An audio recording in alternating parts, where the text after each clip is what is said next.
Tell him about the time we faced them. All right. Well, as I remember. At Avenger headquarters.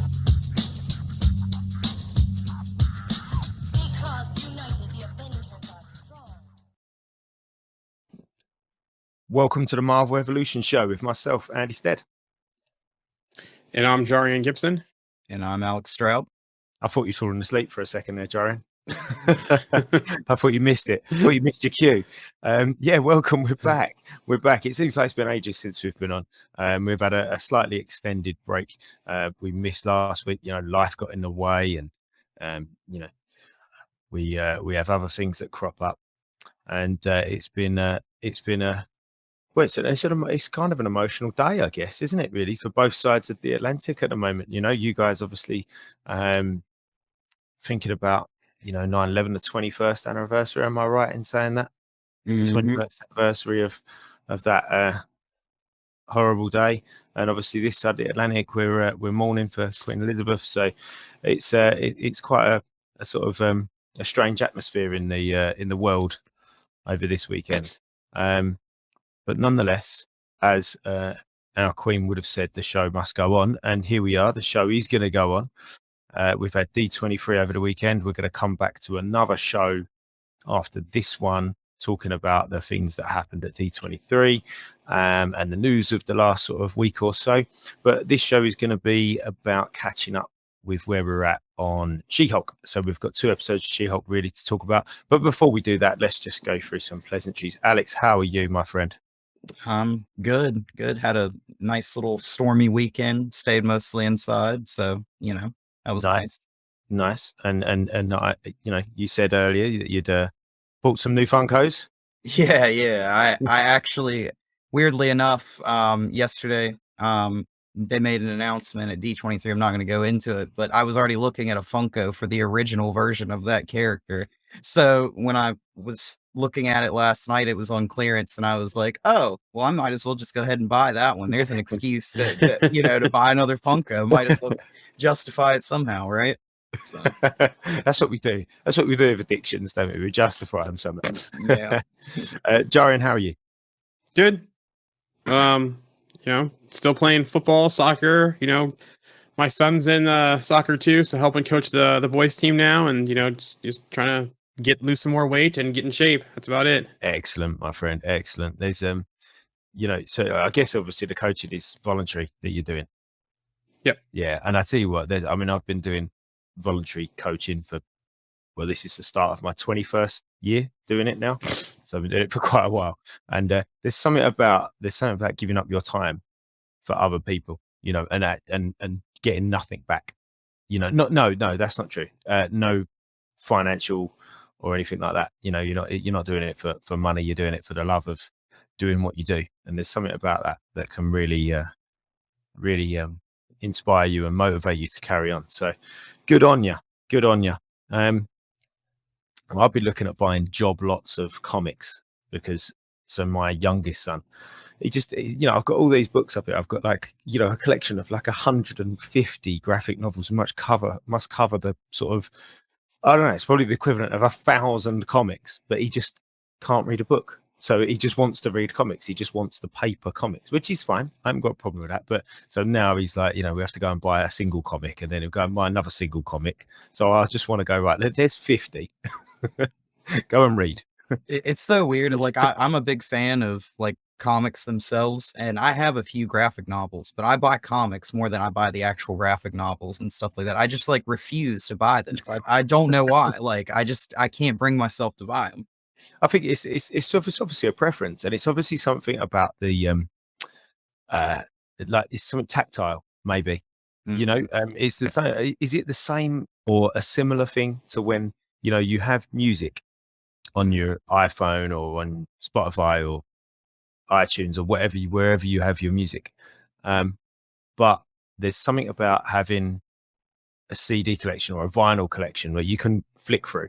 And the same with movies, isn't it? It's the same with movies. Now we've got all these streaming services, Netflix, Disney Plus, Prime, whatever, all these other different things. And you can flick through the movies, can't you, just by pressing the button on your remote control just to go sideways. But there's not quite the same feeling as looking at a humongous bookshelf of DVDs and just sort of picking out a DVD, looking at the back of it, putting it back in again, looking at another one. You know, if I didn't take up so much space, I'd still have a huge DVD collection. So maybe it's something to do with that. I don't know. We're all weird. Anyway, let's begin this She-Hulk conversation, shall we? So we've had 2 episodes of She-Hulk that we've got to catch up on. So I'm just trying to remember back to episode 3. I think I remember really enjoying episode 3. It was kind of it started to feel like it was kind of going somewhere, didn't it? Obviously, we'll talk about, you know, in chronological order, but the ending of episode 3 kind of went, oh, okay, there's some sort of arc that's coming through these now, and we can see it. Remind me, how did episode 3 start, Jaren? Do you remember? Let me put my notes here. So I know that it was kind of her talking about, remember whose show this is, you know, kind of the breaking the fourth wall and the cameo stuff. And then I saw, you know, about the backlash. You know, they kind of made fun of the social media backlash for there being a female Hulk all over TV. You know, they're kind of making fun of the toxic fanboys. You know, I thought that was kind of funny. So yeah, and then yeah, that's how it kind of started. And there was some news, like specific She-Hulk news as well. So before we get too deep, Tim Roth did, you know, talk about you know, after Incredible Hulk, you know, his experience. And he said, we were talking to Kevin Feige on the set of Incredible Hulk and Stan Lee as well. The idea was they locked him up in a steel vault and sank it to the bottom of the ocean and left it there. That when you found it at the beginning of whatever film there might have been, that's where you found him, and he's had time to think about what he wanted to do and where he wanted to go. So that was the original plan for Abomination. Instead of putting him in that Supermax DODC prison, was to basically put him at the bottom of the ocean. And then on how She-Hulk mirrors that initial idea is that he said, in a sense, they kind of did it in She-Hulk. He's in isolation, dealing with his inner monster, and he's in a bubble, in a maximum security prison in total isolation for many years. So now what to do? What do we get? Who is he? And the journey goes on. He'll possibly dance around the knife edge of, is he or isn't he reformed? And I know I had some fun with him. And then he later talked about returning too and said, I laughed. I thought it was hilarious. When Marvel told me that they had in mind, I just laughed. I thought it was wonderful and impossible and mad. It was also, in a sense, was nice because then I could revisit my kid's childhood. So it seems like they've had plans for him for a while to come back. They just, you know, didn't know when. And then looks like She-Hulk was the perfect opportunity. He also helped pick the director for Captain America: New World Order. So they actually, yeah. He said, let me tell you this, Julius is incredible. Julius Anna, who's the director for it. He's an extraordinary human being. The story we told, again, it was my second time working with Naomi Watts too. I love her.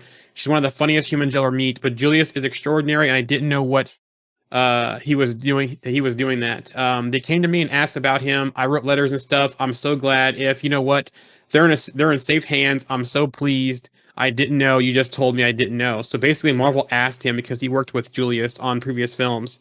And they asked him about Julius, and he helped basically Julius get the gig for New World Order. Oh, that's cool. Yeah, that's interesting. Yeah, I mean, so looking at Blonsky or Abomination, I really liked him while he was still in his human form. I thought he was a great little character there, and you can see he's kind of you know, like you said, he's been on his own for all of those years in that cell. And he's had time to think, and et cetera, et cetera. So he does seem like a reformed person. He reminded me a little bit of there's that kind of moment in Shawshank Redemption, isn't there, where Morgan Freeman's character keeps going to that sort of that hearing, and he just sits back in his chair and he's like, "Yeah, I'm ready to be released. Let's go." It's kind of like Emil. He's like, "Yeah, you know, I'm good. I'm so relaxed now, you know." Having said that, personally, when he turned into the Abomination and he still had the same sort of Tim Roth British voice and the kind of really human face on this kind of big grotesque monster, I was like, that's a bit odd. You know, they kind of didn't marry up the voice and the very human face. on the monster. Do you know what I mean? It didn't for Yep. me. I was like, oh, I was expecting some sort of, I don't know, deeper, gruff voice. I don't know. I don't know what you guys. What do you think, Alex? I don't know. I thought that scene was really interesting because he did look a little like odd. I agree with you on that. But I also thought that there's an interesting moment there when he like turns into Abomination in the container and he stands up. He like rises up and he hits his head on the ceiling and he doesn't fit in there. And that's because he's not supposed to, because it's supposed to contain him and not Abomination. Yep. So I was like, okay, suddenly that like makes sense. It's supposed to be like a container. Like if you notice like when he goes into Abomination, he's like kind of like hunched over and like stuck, and then he turns normal and then he fits, of course, just fine. But yeah, I just thought that was a really interesting scene as well. But I never thought about that actually. That's a really good idea. Like you say, if it was supposed to contain Abomination, like why was it not a little bit bigger? Yeah, good point. Mhm. Good point. And you also notice too that he's evolved since we saw him in Incredible Hulk 2 as well, right? Because he was more rough voice. It wasn't his accent. It wasn't really him. He was there. He was present, but he wasn't as present as he is now in She-Hulk. Mhm. He's got Um, those like little weird like web ear things Yep. that he's got going on now that he didn't have back in the original movie. Yeah, just before Jarian reads that out, just give a shout out to a couple of people who are saying hi. We've got Fred there, Roxy there, and there's a comment there from George that I'll let Jarian read out. Yeah, so one comment here. He gives me the vibe of someone who is reformed but will change back to a villain if he's double crossed, or it seems like he's being double crossed. Like any movie where the potential villain says something like, I trusted you, that sort of trope, which I could see that. And I'm not sure he's completely reformed or he's just saying the right things to get out of maximum security prison. Yeah, 100%. And he looks like he's the type of person that would just flip if given the opportunity. Like, this is a good opportunity. He'll be like, yeah, all right, then let's go. You know, and somebody said, this is good. Like, we're the good guys. Come and do this for us. And it worked for him. He'd go. If the bad guys said, this is something cool, he'd go and do it if it worked for him. Him and She-Hulk now, I'm kind of getting those like cult leader kind of vibes coming from him, you know, like he's kind of got like he's talking about setting up like this little special spot like out. He's got like all these like different people he's talking about and everything. It's just like, okay, like, you know, 7 little pen pals and everything. So These are all they were like pagan, you know, witches or something, weren't they? They were just sort of floating about. Yeah, that was quite funny. And then another question here: can Abomination get into human form on command in the comics? I don't recall, which I don't think so. I might have to go back and check. I thought he always stayed in Abomination form in the comics. I don't remember seeing him going back and forth. No, I don't either. But then I'm not super knowledgeable about Abomination from the books, so I'm not entirely sure. But I agree with you, Jorin. I don't remember that happening either. Go ahead. No, go. No, I'll say before we get into more, director Kat Corio did address remaining cameos, which we saw some more these 2 episodes. So Daredevil remains the biggest surprise that we had, which lit out of the bag at Comic-Con. I'm telling you, the relief I felt seeing him pop up on that screen in front of all the fans was so huge, because for almost a year I've been carrying this secret and I was finally able to breathe. And then she wanted to say, no, I don't want to set people up for disappointment, but I will say the remaining cameos are cameos from the comics, characters that haven't been seen before in the MCU, which is pretty much what we've seen so far with what we saw. So another comment here from the group. Why is this thing clicking off like this? Oh, here we go. Could even be a cult dedicated to Mephisto. Just throwing that out there, especially with the possible hints from Madison. Yep, we'll talk about episode 4 here shortly as well. There's all kinds of hints there with the whole Madison thing. Do you remember back with WandaVision and everything was Mephisto? The devil's in the details. Yep. It was just everything. And it just, we went crazy, didn't we? Thinking that Mephisto was going everywhere and he never actually turned up at all. So yeah, and then obviously episode 3 dealt with a lot of with Wong as well, and the introduction of Wong into the show and bringing him in. And he had a slightly, I think we said it. I think we said it the other week when we was talking about Daredevil coming over, and there was a little piece of news that was around the lighter tone of Daredevil coming into She-Hulk. And I think although Wong's never been a serious, a fully serious character, there was certainly that kind of, that more kind of comedic element to his character when he sort of entered that She-Hulk world. Yep. So you could tell that, and obviously we saw a little bit more of that in the 4th episode, which we'll get to in a minute. But it was good to see. It's good to see Wong turning back up again, and I thought the banter between him and She-Hulk was good. Yeah, definitely. And his whole thing with his career that we saw on LinkedIn when her assistant was looking for him and trying to get him out. Basically he was uh he had been the Comitage librarian for 11 years and a sales associate at Target and Comitage for 9. So that was before becoming Sorcerer Supreme. So he has an interesting place there. He also made a comment that was interesting.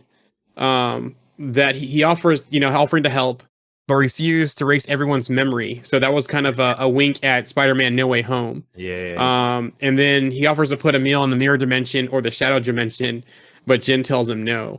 But another thing too, when I talked about how Tim Roth helped pick Captain America New World Order's director, we had a Easter egg here too with that whole scene. So Gideon Wilson was the original prosecutor against Abomination, and from the comics, that's Sam Wilson's brother, who wasn't a fan of Hulk at all. So we didn't hear anything about him in Falcon the Winter Soldier, but there was a reference to him in She-Hulk. So I wonder if he will pop up in New World Order at all. And that's actually like genuinely his brother. Gideon Wilson is Sam Wilson's brother. Yep, in the comics, that name is his brother. I don't know if it's She-Hulk is just an Easter egg or something they threw out there, and if they'll, if we'll see any more from that, because we only saw his sister Sarah in Falcon the Winter Soldier and her kids, but in the comics, that's his brother. Well, I think there's another link to between those two projects, which we'll talk about kind of mixed, I guess. Yep. The season 6, episode 4, and the D23 stuff. But go on, Alex, you was going to say something. I was just going to say it's definitely interesting that they included Gideon in She-Hulk, and you haven't heard anything about him up until this point. So I love the fact that they don't have to, though. Do you know what I mean? Like they don't have to. They can just throw things in, and it's like, actually, we don't have to explain this. We're just going to put it in there, and we'll let you guys go and find out about it. Which I mean, they did the same thing with Abomination too. Like we didn't hear anything about him since like 2008. So like like he's kind of everybody's been like, hey, what's been happening? And then She-Hulk starts, and then we kind of get like a peek behind the curtain of what's been happening. So yeah, for sure. So we move on in that episode. Moving on swiftly in that episode to the ending. I mean, they're short episodes, you can get through them like this quite quickly. So, and the introduction of the Wrecking Crew. Finally, we've been waiting for ages for these guys to turn up, and they turn up. Now, I think it's been said in the group, hasn't it? It's been said in the group. And if this is all we get, then there's going to be riots. However, if this is the beginning of what we get, and we can see this we've all kind of said the same sort of natural progression, which I'll let Alex tell in a moment, because he said it quite well. Then it'll be good. So I know, Alex, you had some sort of strong feelings about the Wrecking Crew. So I think they got like their ineptitude correct. like they're definitely like incapable of working well in that scene. But I think when you look at them in that scene, it's like they don't have the physical, like, imposing nature about them. Like, the thing about them is they're like brawlers. They're like they're rough guys, but they're not going to be heavy thinkers. They're not going to go in with a strategy. They're just going to go in and start swinging. So, and so we kind of got that here, but they just weren't physically imposing. They need some more Asgardian tech, or they need to be gamma boosted, but which, I mean, that could be very well why they were trying to get Jen's blood, maybe there's something going on behind the scenes there. But I was a little bit surprised that they just went and they said, oh, this is just Asgardian construction equipment that we stole, and this is how we're here right now, and we're going to fight a Hulk with it. Like, it didn't seem right. I mean, I guess if you think about this for a moment, it's a little bit like what they did with Emil in Incredible Hulk. They kind of went, look, we've got this guy who's like a good soldier. We're going to send him to try and fight a Hulk. And they went, hold on, that didn't work. Let's give him a little bit of super soldier and now send him in to fight Hulk. And he's like, hold on, that didn't work either. Let's now give him, they didn't, did they? He did it himself. And then he sort of realized that didn't work. So then he got, like you said, the gamma boost, quote unquote, and then kind of works, didn't it? So maybe we're seeing something similar here. Maybe they're working for somebody. And, I know this is not ruining anything for the next episode. We've all kind of theorized that it might be the leader. that they might be working for. It kind of makes sense. There's obviously more news that's come out in the last sort of this weekend about that as well, which we can touch upon in a moment. But I think that could be a course of action for them. They're looking, obviously they tried to get her blood. Maybe they're trying to get her blood for somebody else, and then maybe those people, that person, those people, that organization use it on them a little bit like well, I was just had this thought of Bebop and Rocksteady, where they go back and they like inject them with like the mutant stuff, and it turns them into these. The next time She-Hulk fights them, she's going to go, "Oh, guys, you've been on the juice," sort of thing. Yep. And you definitely think this is going to lead to the leader. He's the main one that I can think seeing this. I don't see Titania trying to do this. But Titania possibly might need on a boost as well, and it could be her. But I think with the announcement this weekend and just the last time we saw the leader, or not the leader, but in human form, and he was just getting the big head a little bit. He probably needs, Samuel Stearns. He probably needs, to finish that transformation, and he needs her blood to do it. Finding out that, hey, look, this is what happens, and he might have possibly, him being smart and all the experience he did in the past, may have hacked into Stark systems or that kind of stuff, seen all the Hulk's work before he destroyed it all, and knows that her blood is something special. And just seeing her too, how she can do transformation and is in full control. He's like, hey, I need that, and that's how he'll finish, improving himself. And maybe that's how he'll improve the Wrecking Crew for round 2 at some point versus She-Hulk.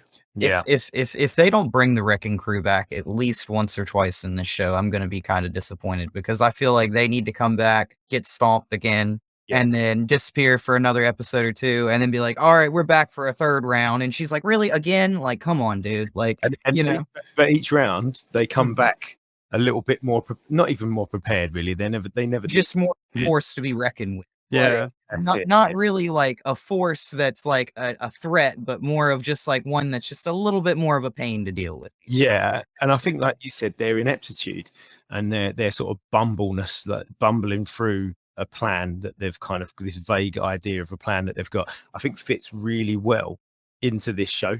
That whole kind of a little bit like the way that Deadpool fights in his movies, where he's sort of like laughing at these guys as he's taking them out. Like, it's similar to what Jen was doing when she was in episode 4 fighting the demons that came through the portal. So I think that would work really well in this show. But I think we said months ago, that they could just cast 4 wrestlers as the Wrecking Crew. They could have just cast like John Cena and I don't know. I don't actually watch much wrestling anymore, but he could have cast 4 just wrestlers. They don't necessarily need. In fact, that's about no disrespect to wrestlers, because I think they're amazing, by the way. But that's the kind of level of acting skill that they probably needed to pull those roles off. Yep. Yeah, comment here, and this is good too. Remember Stan Lee, Incredible Hulk, as he got that dose of blood in that drink, and he kind of had that wow moment, for his cameo. So, maybe they're trying to do something more on those lines with getting her blood and doing that with the Wrecking Crew. And speaking of Asgardians too, since they had enchanted Asgardian tools, we had another Asgardian in that episode too as well. So basically, we had Runa, the daughter of an F1 diplomat, which could that be an Easter egg for the League of Realms?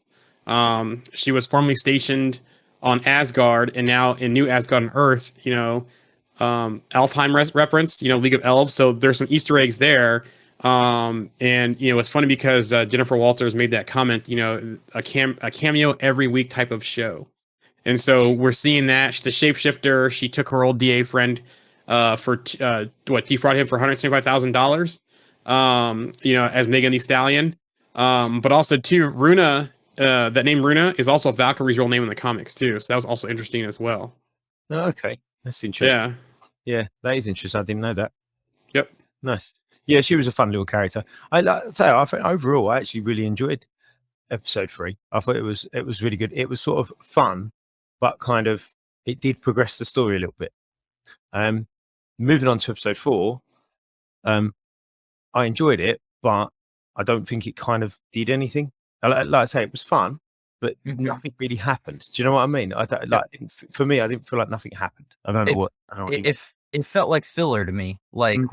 when you watch like a show, like I hate to say this, but that's like the problem with like a lot of those shows that run like 18, 23 episodes in like a season or something is like you get this like section of the shows in the middle where it's like they kind of don't know how like long to drag something out or how like short to make it. So they kind of just like fill a couple episodes with some stuff. And that's the way it kind of felt. I kind of felt like the Donnie Blaze stuff was kind of unneeded, to be honest.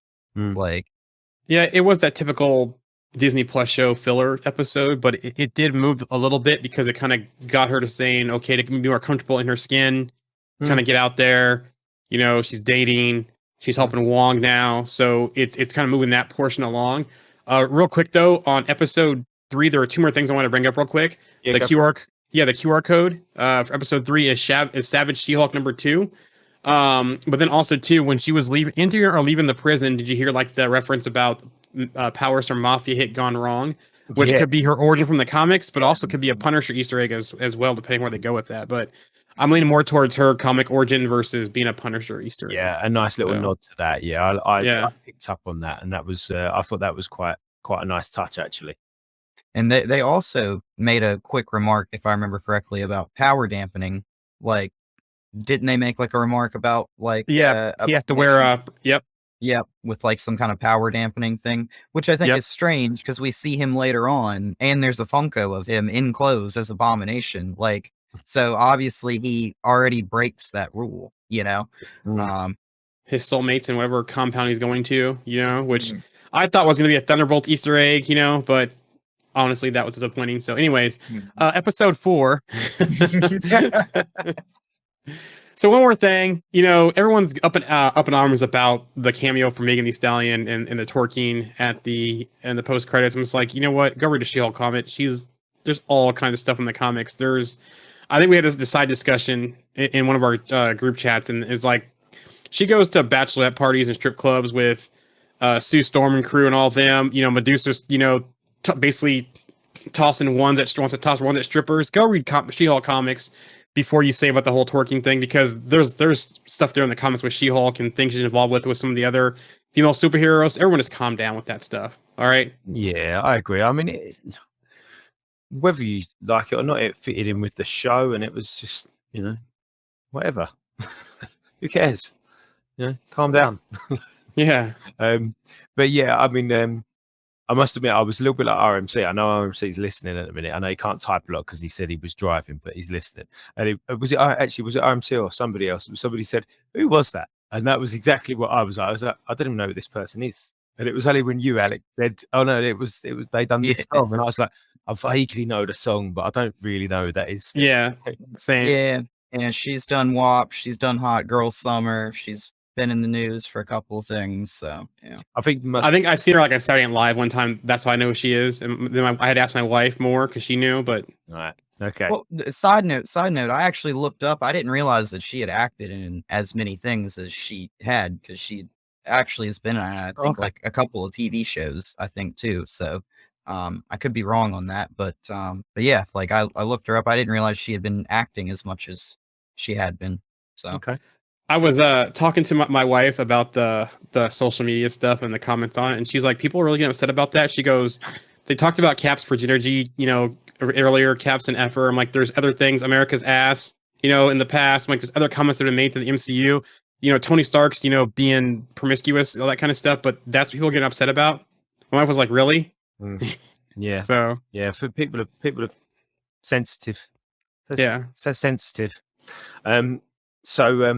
Yeah, but you know, episode 4 did give us more of Wongers. Wongers. That was quite. I must admit, I did. It was making me chuckle. It was making me chuckle, but it was that, you know, I was trying to clutch at things to talk about for when we come here for episode 4. And I couldn't really find a great deal, if I'm totally honest. And that was one of the things that kind of stuck in my head. Yeah, I- this I- definitely was a Wong-centric episode. Go ahead, Alex. I was just gonna say, when Madison came in with that heart in her hand, talking about like giving 6 drops of blood, I was like, where did this come from? Like I did not expect her, one, to appear there in front of Wong, and number two, walk out holding a heart, talking about like later on in the episode, I made a deal with a demon and he's gonna reap my immortal soul if like, like if I break and tell everybody what I did. Like A talking goat. yeah. Yeah, that's what she said. Yeah. There's a fun comment from Fred there. That last one. Yeah, let me this one real quick. Best part of episode 4 was when Wong dancing, watching Sopranos, which he was watching the long-term parking episode of Sopranos. And then another comment here from the chat here. I mean, I just read Dan Slott's run on She-Hulk. If anything, I'm surprised she didn't twerk much earlier. Laughing my ass off. It's very in character for her. Exactly. Go read the stuff, especially when she meets up with other ones, other female superheroes. That's, she's always out there clubbing. But yeah, I don't agree with this comment though. Now Kim Kardashian wants to join the MCU. Please stay far, far away from that one. Yeah. I mean, if she made any demands, if it's something like what Megan Thee Stallion did, then fine, get in, get out, go away. Yeah, a She-Hulk cameo. Yeah, that's it. Yeah, get in and get out, and then leave, and don't come back again. But Megan Thee Stallion was also kind of put in there because Maslany was a big fan of her Yep, too. she's a big fan. So that's also the reason why they threw that twerking thing in, and that's also the reason why they threw that line in, which makes no sense coming from a lawyer, about where she goes, I would totally kill for you, Megan Thee Stallion. Like, yeah. And made that possible. Jamila Jamil, her whole Titanic character, the addict, she made that all possible because she knew Maslany was a big fan. Okay. But yeah, and obviously we had the Donny Blaze situation that was running through that episode as well, which was yeah, I didn't quite know what to make of that. I enjoyed the very end bit with him when he was sort of messing about, and obviously it got carried away, and then he sort of pops in and is like, Wong, help me, so it was sort of like an I told you so moment, wasn't it? Yeah, well, he was a former student that got kicked out, so that makes sense why he had a sling ring. Yeah, he should have just took the sling ring. Like, they have that scene where Wong, like, the guy loses the ball and Wong like spits it out of his mouth and it's like, there's your ball or whatever. Wong should have just like made the sling ring appear in his pocket or something, and just take it from the guy and then boom. But like, I get that would have like ended the episode early, but like, it just seemed like they made that like all about like way too much about Donny Blaze. Yeah, and for me, he wasn't that entertaining either. It was, I don't know. It was like it was a mess waiting to happen. Yeah, this episode for me, the episode 4 just didn't quite hit. And I think probably what happened was after episode 3 and the ending of episode 3 with the Wrecking Crew and with this kind of like, oh, okay, I can see kind of something happening here. And then episode 4, like we said, Alex, is just there. And you're like, oh, like it stopped again now, and I've got to wait again until next week. And you only get 25 minutes, which isn't long. And then you kind of got to wait until next week to then see the story progress a little bit more again. And yes, I do agree with what you said, Jarian, and I do like that part. She's getting more comfortable in her body. She's realizing, she realized that actually if she made a profile that was She-Hulk and she had those couple of looks in her eyes, and when she's in human form again, and her date comes out of the bathroom, he's not interested, and you can feel that was strange. that was a strange little interaction there. Yeah, it was. Yeah, but you can feel her kind of disappointment in that moment, can't you? But so I suppose you're fleshing out her character maybe a little bit.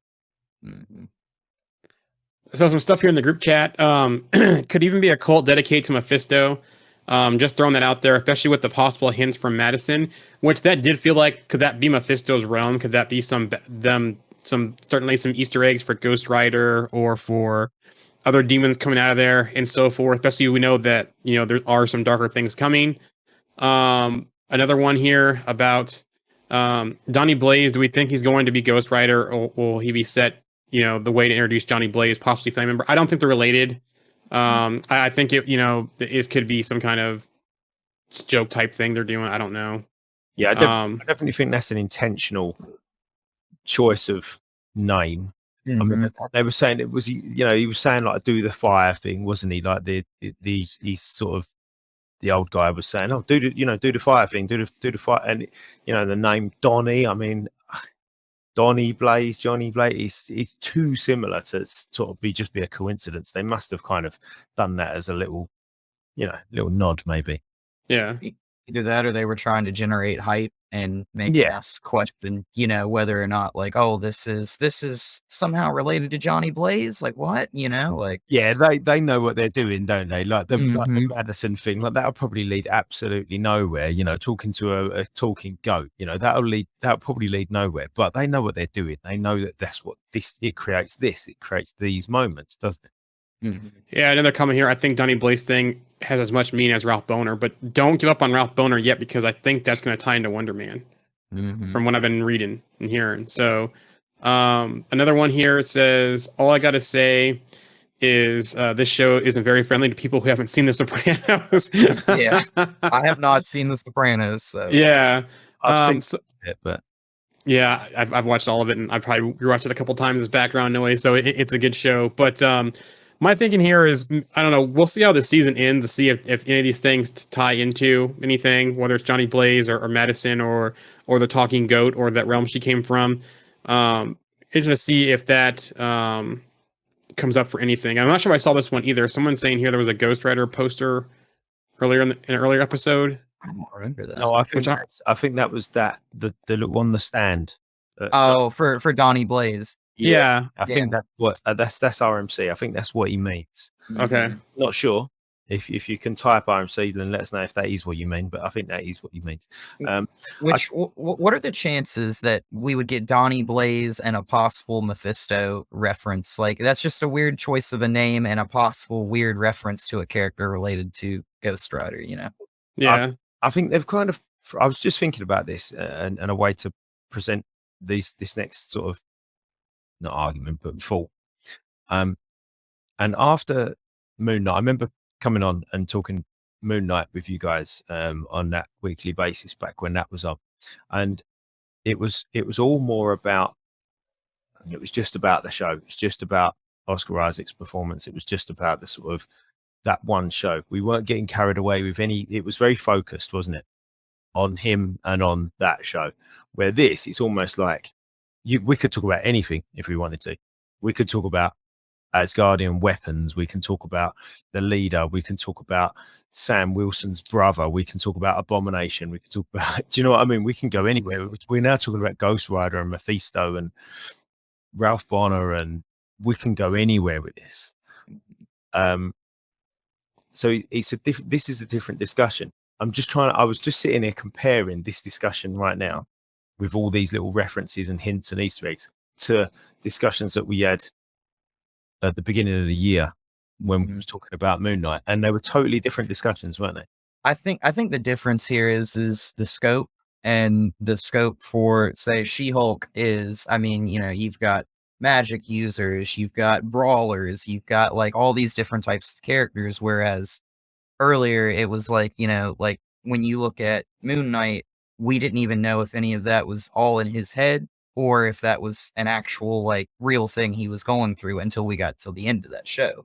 So, I think that's kind of why maybe it was that way, but like you can definitely tell like there's a big difference like in the reach that She-Hulk has. Like, I mean, everybody's excited about Daredevil coming. We haven't gotten Daredevil yet, but like everybody's like, yes, like we will take as much Daredevil as we can get. Like, please, we would take him gladly in every episode of She-Hulk if they gave it to us. But I like that contrast though. I was talking to Ruben the other day, and I was saying, you know what, I do like She-Hulk. I'm enjoying it, but that's about as far as it goes at the moment. I'm like, this is fun. I'm enjoying this show, and we've had Miss Marvel, we've had Love and Thunder, and we've had She-Hulk, all quite light-hearted shows with far more, heavily lying on the sort of comedy and this kind of fun edge, and it'd be nice to see. I mean, I think Wakanda Forever, so the next project we're going to get in a few weeks' time is going to obviously turn those cogs a little bit, and it's going to be a slightly different feeling. Again, won't get too much into it right now, but as we've seen from Secret Invasion, that looks like it's going to be totally different again. And then looking back at like what we just said at Moon Knight, there, the discussions we was having when we was talking about Moon Knight, we're in total contrast to these discussions that we're having, which I think is great, and that's brilliant. Yep. That's excellent about what Marvel can do. It can bring those different flavors, and I love that. Mhm. It's definitely it's a universe that has many different how do I put this, like, strings going at the same time, and I'm not going to go into like D23, but there's something that came out there that I was like, man, that's like an old school film, Yeah. you know, and I was like, I love that style, but like they've kind of got this like different thing where they've got all these different styles and everything kind of fits in a different lane almost, but then they can all weave those strings together and make something out of it, you know? Exactly, and that's exactly the same as the books. It's exactly the same as the comics. You can go and pick up a comic, Punisher comic, and you can go pick up a Miss Marvel comic, or you can go pick up a Captain America comic, and there are different flavors for different people. They like different things, and that's cool. That's cool. Did you also notice, speaking of cameos and stuff and just Easter eggs, did you notice her to-do list that she had? No, go on. Yeah. It had a Stan Lee reference in there. It had several references on here. So the first thing was order purple green highlighters. The second one was buy and read how to make friends and influence people. 3 was sign up for a big and tall membership. 4 was feng shui desk. 5, research precedents for likeness IP for Miss P, aka Megan Thee Stallion. Draft cease and desist for Pete V. Runa. File discovery request for Kraft versus Soleil. David Anthony Kraft and Charles Soleil both wrote She-Hulk comics. Okay. Compile depositions for Lee versus Brine. Stan Lee created She-Hulk. John Brine wrote the sensational She-Hulk run. Follow up on Jansen class action. Klaus Jansen worked as an inker for Daredevil for many years. So a lot of nice little Easter eggs there in that list that she had for her to do. Also, too, the QR code this week is West Coast Avengers Annual number 4, titled Atlantis Attacks. So that's interesting for that one. That is interesting, isn't it? Yeah, when what's coming up soon. Yep. I tell you, so talking about West Coast. So I think I don't know if Daredevil's coming next week. I don't know if we've got any sort of inside information, whether it's next week or the week after. Obviously, it's soon. But somebody brought up the other day, I wonder what brings Matt Murdock from the East Coast over to the West Coast. You know, What if it's opposite? I think that's what it is. I think she's going to go to New York in the last episode, and she's going to meet Matt Murdock there, and she's going to. episode. Yeah, I think it's going to be the last episode. I think it's going to be like one of those things where it's like she goes and meets Matt Murdock, and you notice like in that trailer, she's got that new costume. Mhm. Yep. Like I think like she goes to like New York, maybe, and this is just a really wild guess, maybe to get like a She-Hulk costume from Avengers Compound or something like that.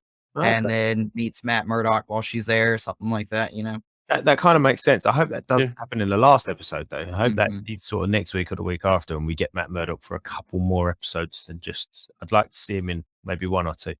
I have some news when we talk about D23 because he was interviewed about that and made some comments, but I'll save that for the next episode. Okay, so go on, Joe. Did you also notice the Book of Ashanti was mentioned, the whole Blaze thing? And then Wong did pray to Guan Yin, which is associated with compassion. There's a whole like page. I think I shared one of the chats, Alex, with the whole page. I was like, here's a spoiler, no context. So it was interesting. And that demon, she called him Jake. But Mephisto sometimes goes by Jack, but she said she thinks his name is Jake. So the whole Mephisto thing again, he goes by Jack, could have been Jack, that kind of stuff, the whole Donny Blaze. So there is some, whether it's just some fun, laughter stuff for the episodes, or if there really some hints at what's coming up in the MCU. Yeah. So where do we think this is going then? Obviously, we're at the sort of, well, nearly at the midway point. 4 episodes out of 9 down. Where do we think this is going? I mean, I think we've all kind of got a similar idea, but any thoughts? I mean, I feel like we're gonna keep getting these little tiny cameos. We're gonna probably have Abomination become an issue. She-Hulk's blood is probably gonna be like the main wanted thing by probably multiple groups of people. Potentially the leader being one. So I feel like Abomination's still not going to be out of the fold after this show. With some stuff coming up. I mean, he's had the Super Soldier Serum. He's had a Gamma Boost now. I mean, he fits into kind of a couple of categories on one side or the other there.